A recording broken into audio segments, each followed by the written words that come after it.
Hello दोस्तों, welcome back. जब किसी हॉरर फिल्म की बात आती है तो हमारे सामने दी एग्जॉर्सिस्ट एक क्लासिक हॉरर फिल्म आती है जिसका कोई मुकाबला नहीं। आज की कोरियन मूवी आपको जरूर उसी क्लासिक फिल्म की याद दिलाएगी।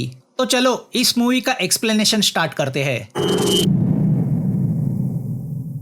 इटली के एक चर्च में बैठा पीटर फादर जोसेफ से पूछता है कि नरक के 12 डीमन पृथ्वी पे क्यों भटकते रहते हैं। फादर जोसेफ बताते हैं कि वो डीमन लोगों को पजेस करके उनके जरिए बुरे काम करते रहते हैं। वो लोगों के बीच युद्ध लगाते हैं, प्लेग कोरोना जैसी बीमारी फैलाते हैं, बड़े बड़े एक्सीडेंट कराते हैं। पीटर पूछता है फिर वो लोगों के अंदर छुपके क्यों बैठते हैं। फादर कहते हैं कि अगर उनका अस्तित्व लोगों के सामने आया तो नास्तिक लोग भी भगवान पे यकीन करने लगेंगे और वही डीमन नहीं चाहते। फादर जोसेफ को सियोल कोरिया से कुछ लेटर आए हैं जिसमें लिखा गया है वहाँ के डिमोनिक अस्तित्व का पता लगा है। वहाँ के फादर जुंग उसे हैंडल नहीं कर पा रहे तो वो चाहते हैं फादर जोसेफ आके एग्जॉर्सिज्म परफॉर्म करे। फादर जोसेफ अपने असिस्टेंट पीटर के साथ वो एग्जॉर्सिज्म करते हैं और डीमन को एक जानवर में कैद भी कर लेते हैं। एग्जॉर्सिज्म के रूल्स के अनुसार अगर डीमन से पजेस जानवर को नदी के पानी में यानी जो एक नेचर के एलिमेंट का हिस्सा है उसमें डुबो दिया जाए तो उस डीमन का अस्तित्व इस पृथ्वी से हमेशा के लिए मिटाया जा सकता है। मगर ये काम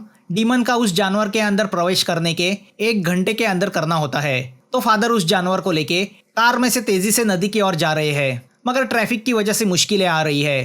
तो अब पीटर कार को एक गली में मोड़ देता है। होली स्कार्फ में बांध के रखे उस डिमोनिक जानवर से गुर्राने की आवाजें आ रही है जिससे पीटर की नजर रास्ते से हट जाती है और वह कार से एक लड़की को ठोकर मार देता है। पीटर लड़की की मदद करना चाहता है मगर फादर मना करते हैं। अब जैसे ही उनकी कार गली से मेन रोड पे आती है, तेजी से आती दूसरी कार उनकी कार को टक्कर मार देती है। फादर की कार बुरी तरह से पलट जाती है। तभी पीछे से आता एक ट्रक भी उनकी कार को उड़ा देता है जिससे फादर जोसेफ ने हाथ में पकड़ा हुआ डिमोनिक पिग आजाद हो जाता है। अब उस पिग के अंदर का डीमन किसी और को पजेस करता है। सियोल में किसी जगह रोमन कैथलिक बिशप की मीटिंग चल रही है। वो एक लड़की के बारे में बात कर रहे हैं जो पजेस है। लड़की पे एग्जॉर्सिज्म करने की बात चल रही है तो मीटिंग में बूमशिन को बुलाया जाता है क्योंकि बूमशिन एग्जॉर्सिज्म एक्सपर्ट फादर जुंग का असिस्टेंट है। जुंग अब कोमा में है तो बूमशिन उस लड़की को डीमन से मुक्ति दिलाना चाहता है, मगर ये बिशप परमिशन देने के लिए तैयार नहीं क्योंकि बूमशिन का नाम बदनाम है। तो अब बूमशिन ने सीधा वेटिकन चर्च से गुजारिश की है तो वेटिकन के सामने इन बिशप्स को झुकना पड़ रहा है जिससे ये लोग नाराज भी है और गुस्सा भी। पजेस लड़की का नाम योंग है। योंग कभी बूमशिन की स्टूडेंट रह चुकी है तो उसके लिए बूमशिन के दिल में सॉफ्ट कॉर्नर है। बूमशिन बिशप को कन्विंस करता है कि एग्जॉर्सिज्म यही आखिरी इलाज है क्योंकि योंग के अंदर उसे ताकतवर डिमोनिक लक्षण दिखाई दिए थे। योंग का कहना था कि वह सो नहीं पा रही, उसे अजीब सी आवाजें सुनाई पड़ती है। उसके आसपास के कीड़े मकोड़े जानवर सबके फुसफुसाने की आवाजें सुनाई पड़ती है। बूमशिन को लगता है कि 12 जालिम डीमन में से किसी एक डीमन ने उसे पजेस किया है। एग्जॉर्सिज्म की कोरिया में परमिशन नहीं है तो मेन बिशप इस बात पे राजी होते हैं कि ये बात पब्लिक में नहीं जाएगी या उस लड़की को किसी तरह का नुकसान नहीं पहुंचेगा, वरना चर्च बूमशिन को हमेशा के लिए हटा देगा। प्रोसीजर के हिसाब से बूमशिन को एग्जॉर्सिज्म के दरमियान एक असिस्टेंट और एक डॉक्टर को साथ रखना होगा। डॉक्टर तो रेडी है मगर फादर जुंग का असिस्टेंट पिछले एक्सपीरियंस की वजह से इस केस में असिस्ट करने को तैयार नहीं। बूमशिन भी योंग को लेकर चिंता में है क्योंकि 6 महीने पहले योंग ने हॉस्पिटल की खिड़की से नीचे कूदकर सुसाइड करने की कोशिश की थी जिसमें से वो बच तो गई थी मगर अब कोमा में है, उसकी हालत नाजुक है। बूमशिन के नए असिस्टेंट के लिए सियोल कैथलिक यूनिवर्सिटी को अप्रोच किया जाता है जहां प्रीस्ट यानी पादरी बनने की शिक्षा दी जाती है। ऊपर से आया आदेशों की वजह से यूनिवर्सिटी के डीन को नाराजगी से ही सही मगर एक असिस्टेंट अरेंज करना ही है। बूमशिन को ऐसा असिस्टेंट चाहिए जिसे लैटिन, जर्मन, चाइनीज भाषाएं अच्छी तरह आती हो ताकि वह पजेस शख्स के वर्ड्स को ट्रांसलेट कर सके। वो बहादुर होना चाहिए क्योंकि सामना डीमन से है। लंबे चलने वाले एग्जॉर्सिज्म को सहन करने के लिए उसमें धैर्य होना चाहिए। अगर वह फादर जुंग का स्टूडेंट हो तो बेहतर है और वह टाइगर के साल में पैदा हुआ हो। Year of tiger Chinese zodiac का एक ऐसा साल है जो हर 6 साल बाद आता है। डीन कॉलेज स्टूडेंट की लिस्ट देखते हैं तो उन्हें एक ऐसा स्टूडेंट नजर आता है जिसका नाम जियोन है, मगर जियोन एक अच्छा स्टूडेंट नहीं है। वो प्रीस्ट की एग्जाम में कॉपी करके पास होता है, हॉस्टल से भाग के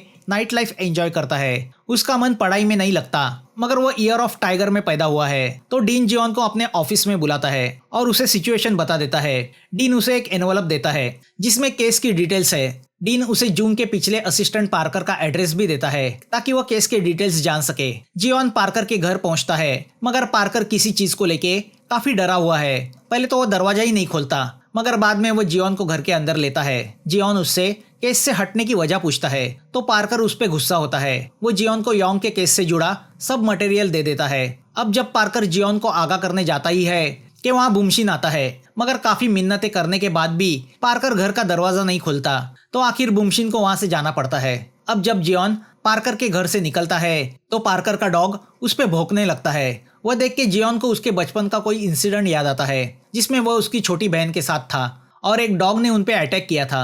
वो याद करके जियोन डिस्टर्ब होता है।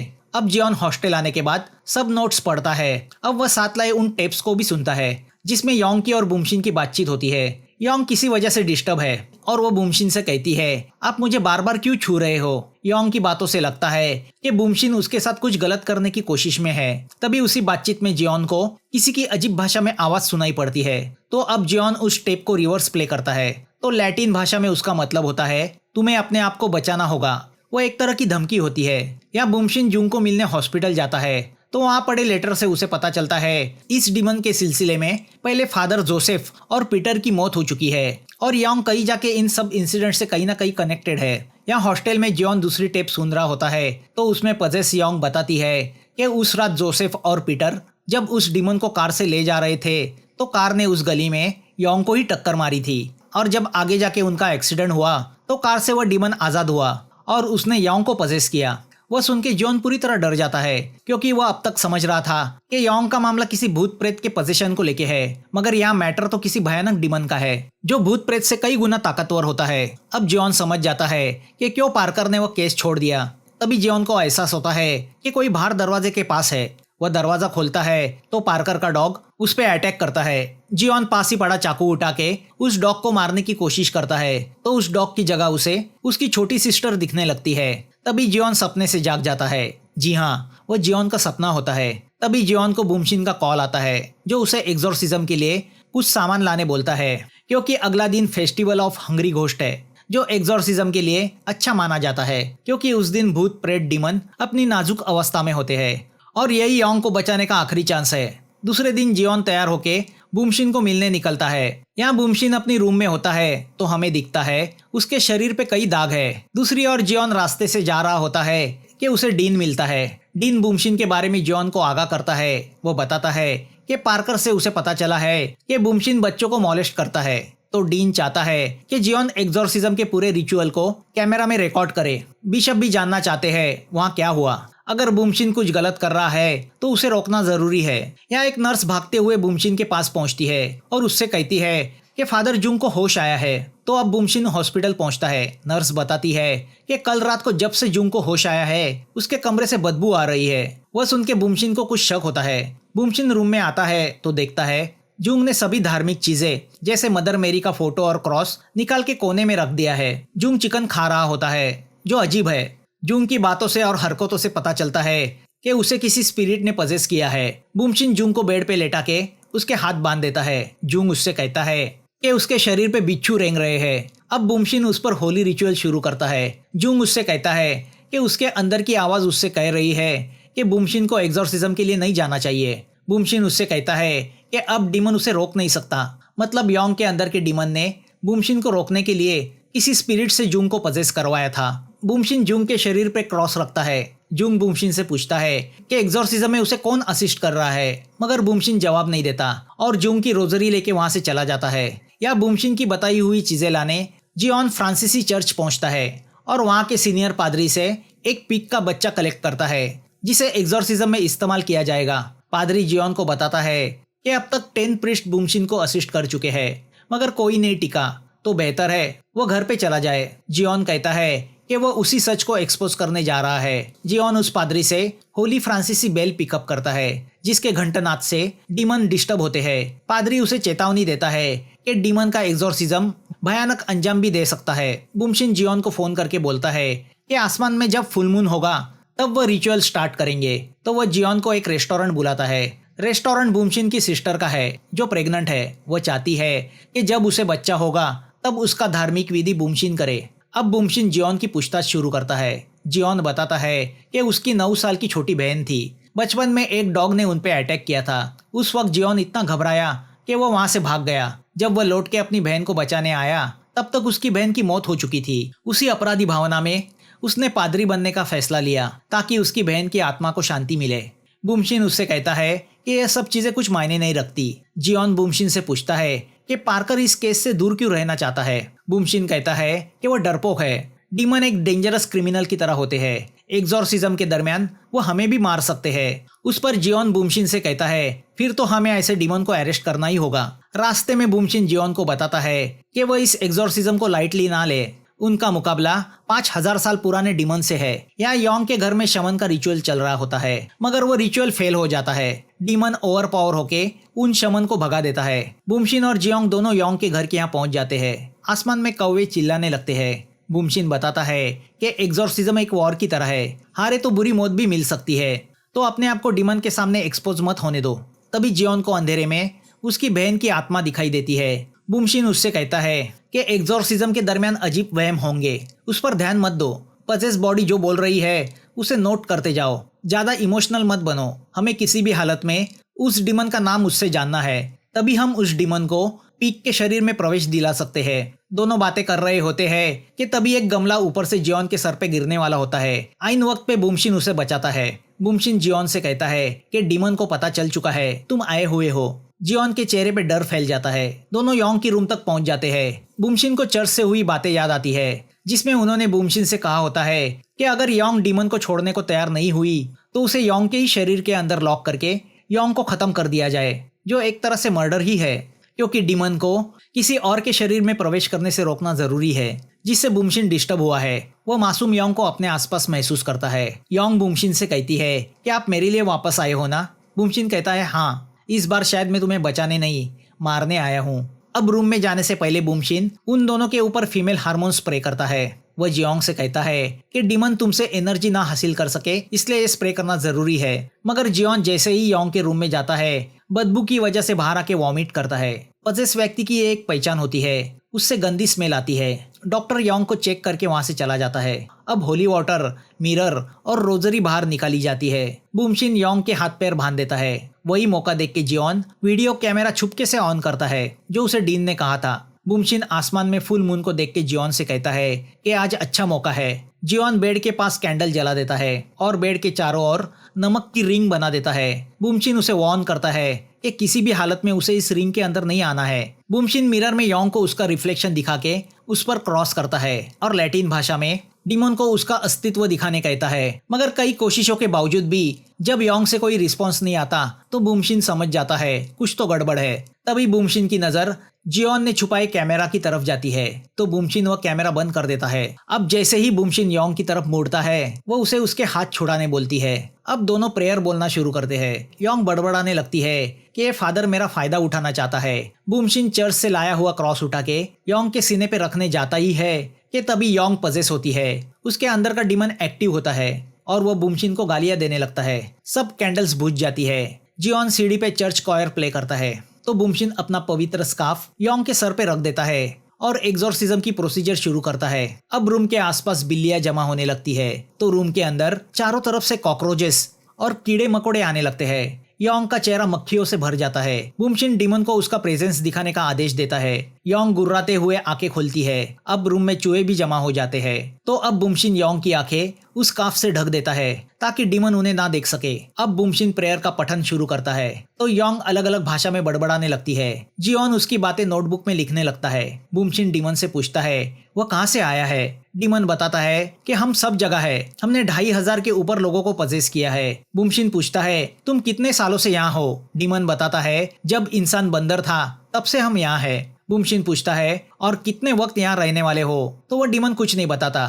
तो अब बूमशिन बाइबल को योंग के पीठ के नीचे रख देता है। बूमशिन उससे फिर से पूछता है कि वह यहाँ क्यों आया है। डीमन बताता है कि वह उन इंसान का विनाश करने आया है जो गॉड में बिलीव करते हैं। बूमशिन उससे पूछता है वह किसके लिए काम करता है। डीमन बताता है वह फॉलन स्टार के लिए काम करता है, जिसे कोई नहीं हरा सकता। डीमन उससे कहता है कि वह कितनी भी कोशिश करे मगर खुद योंग उसे आजाद नहीं होने देगी। जियोन बूमशिन को बताता है कि डीमन 4 तरह की भाषा बोल रहा है। अब बूमशिन होली वाटर निकालता है।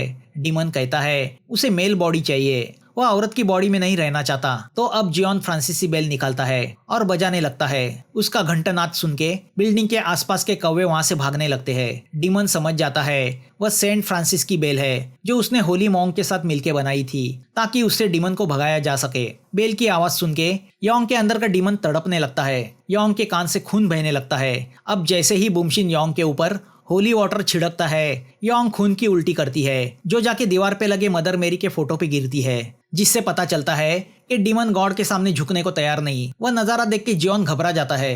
अब योंग नॉर्मल आवाज में रोने लगती है। जियोन को लगता है कि योंग उस डीमन के कब्जे से आजाद हुई है, मगर बुमशिन को पता होता है डीमन इस तरह बेवकूफ बनाने की कोशिश करता है। तो वह योंग का गला दबाते हुए अपनी प्रेयर जारी रखता है। तभी योंग एक पल जियोन को देखती है तो जियोन अपने होश खो के योंग को बचाने के लिए नमक की लाइन क्रॉस करके योंग की बेड की तरफ भागता है और बुमशिन को रोकता है, मगर अगले ही पल उसे अपनी गलती का एहसास होता है। वो मुड़ के देखता है तो योंग के अंदर का डीमन उसे हंस के बोलता है, तुम नए हो ना, इसलिए धोखा खा गए। डीमन जियोन को सूंघ के कहता है, तुम वही मेल हो जिसकी मुझे जरूरत है। अब जियोन पूरी तरह से डर जाता है। बुमशिन क्रॉस को योंग के सर पे लगा देता है तो डीमन उससे कहता है कि तुम 4 साल के लिए जेल में सड़ने वाले हो।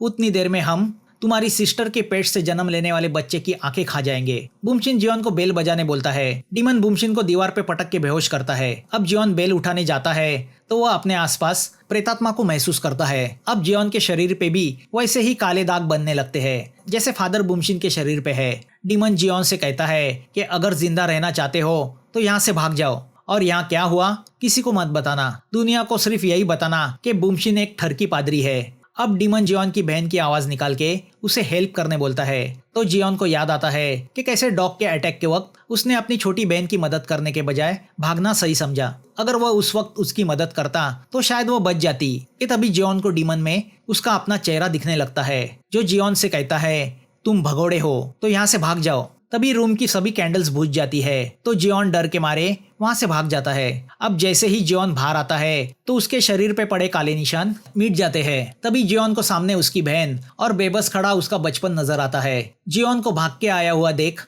बहन की आंखों में आंसू आ जाते हैं। वो जियोन को हौसला देती है। अब जियोन वापस लौटता है तो देखता है बुमशिन बेबस बैठा हुआ है। वह जियोन से पूछता है, तुम वापस क्यों आए? जियोन उससे कहता है, मुझ पर मेरी बहन का कर्जा है, वो मुझे चुकाना है। तो अब दोनों अंदर जाके डीमन से मुकाबला करने का फैसला करते हैं। बुमशिन अपनी रोजरी जियोन को देते हुए कहता है कि अब तुम मेरे असिस्टेंट नहीं बल्कि मेरे लेवल के हो क्योंकि तुमने नमक की लाइन क्रॉस की है। यहाँ योंग की माँ बुमशिन से पूछती है कि वह योंग के पीछे क्यों पड़ा है जबकि वह तुम्हें अपने पिता समान मानती है। यहाँ योंग के पिता पुलिस को फोन करके बुलाते हैं। अब डॉक्टर भी बुमशिन को रोकने जाता है। बुमशिन उससे कहता है कि यही एक रास्ता है।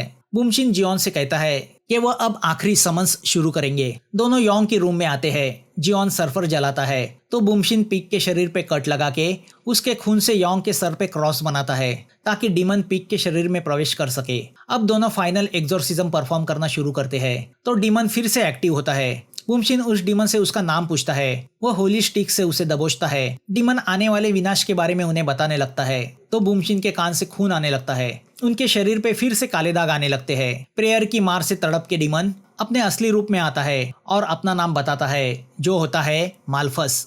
डीमन इमोशनल खेल खेलने की कोशिश करता है मगर बुमशिन अपने आप को संभालता है। वो डीमन को योंग का शरीर छोड़ने का आदेश देता है। डीमन योंग का शरीर छोड़ के पिग के शरीर में प्रवेश करता है मगर इस सब में योंग मर जाती है। योंग को मरा हुआ देख बुमशिन अंदर से टूट जाता है क्योंकि वो उसे मारना नहीं चाहता था। जियोन उस पिग को होली स्कार्फ में लपेटता है। अब आखिरी मगर सबसे इम्पोर्टेंट रिचुअल बाकी है। उस पिग को नदी में डुबोना है जिससे वह डीमन हमेशा के लिए खत्म हो जाए। अब जियोन उस पिग को लेके भागता है। तभी पुलिस वहां आ जाती है। उस पिग से अजीब गुर्राने की आवाजें सुन के पुलिस वाला भी डर जाता है। पुलिस वाला जियोन को जाने नहीं देता क्योंकि वहां योंग की लाश मिली है और वह जियोन और बुमशिन को सस्पेक्ट की नजर से देख रहे हैं। तभी पिग जोर से चिल्लाता है तो वहां की सब लाइट्स चली जाती है। तो अब जियोन पिग को लेके वहां से भागता है। पुलिस उसका पीछा करने लगती है। जियोन को किसी भी हालत में 1 घंटे के अंदर उस पिग को नदी में डुबाना है वरना वो पिग उसे पजेस करेगा। मगर पिग में बसा डीमन मुसीबतें खड़ी करके जियोन के रास्ते में रुकावटें लाने की कोशिश करता है। कई कारें आपस में टकराती है अब जियोन एक टैक्सी में बैठता है और टैक्सी पासी के नदी किनारे ले जाने बोलता है। या बुमशिन को पुलिस अरेस्ट करती है। योंग की बॉडी को एम्बुलेंस में डाल के ले जाया जाता है। बुमशिन पुलिस कार में बैठ के दुआ करने लगता है तो जियोन पिग को पकड़ के प्रेयर करने लगता है। टैक्सी ब्रिज पे पहुंच जाती है। पिग जोर से गुर्राता है। जियोन कार से उतरने जाता है, तभी पीछे से आती कार उसे उड़ाने ही वाली होती है, मगर ड्राइवर उसे बचा लेता है। अब जियोन के चेहरे पे दाग आने लगते हैं। जियोन कार से उतर के ब्रिज के रेलिंग तक जाने की कोशिश करता है। वक्त बहुत कम होता है। जियोन की हालत खराब होने लगती है। रेलिंग तक पहुंचना भी उसके लिए मुश्किल हो जाता है। पिग में बसा डीमन उसके शरीर को पजेस करने लगता है। जियोन रोजरी को मुट्ठी में दबाए पूरी ताकत के साथ पिग के साथ खुद को भी नदी में झोंक देता है। जैसे ही पिग नदी में डूब जाता है, बुमशिन के हाथ पे से दाग गायब हो जाते हैं। बुमशिन समझ जाता है कि डीमन का विनाश हो चुका है। एम्बुलेंस से जाती योंग की बॉडी में भी जान आ जाती है। या जियोन तैरते हुए नदी किनारे आता है। वह ब्रिज पे जाके अपनी रोजरी उठाता है। उसके चेहरे पे एक तरह का सेटिस्फेक्शन और कॉन्फिडेंस आ जाता है और मूवी यहाँ खत्म होती है। मूवी में बताया गया डीमन माल्फस कौवे के रूप वाला डीमन होता है, जिसे शैतान का सेकंड कमांड माना जाता है। वो अपने आप को नरक का प्रेसिडेंट भी मानता है, जो इंसानी शरीर में ट्रांसफर होता रहता है। दोस्तों, एक्सप्लेनेशन अच्छा लगा हो तो लाइक, शेयर और सब्सक्राइब करना मत भूलना। फिर मिलेंगे नई मूवी के साथ। Thanks for watching.